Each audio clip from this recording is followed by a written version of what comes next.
Malapit nang mapanood ang Manila Matriarchs na pinangungunahan ni Karil. Masayang-masayang It's Showtime host dahil napili siya para sa naturang reality show. Nakakatuwa at medyo interesting to see how our different points of view are and where we are in our career and our family life. Pagbabahagi ni Karil sa ABS-CBN News. Bukod sa pagiging noontime show host ay ipakikita rin ng aktres sa bagong programa ang iba't ibang kaganapan ng kanyang buhay. Then, theater, syempre, I guess our music as well. It's hard kung papapasukin mo ako kunyari sa ibang reality show. Hindi ko din alam.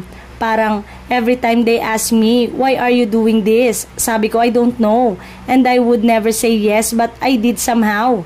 Nakangiting pahayag ng singer-actress. Nagkaroon ng mga espekulasyon na posibleng buntis na si Karil dahil matagal-tagal na hindi napapanood sa It's Showtime.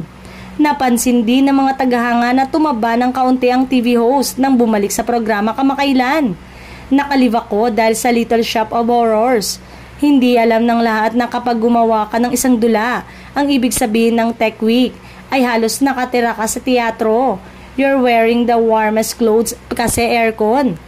At nagpapasalamat din di umano ito sa Showtime ay naging napakabait sa kanya at binigyan at pinayagan siya na mag-leave.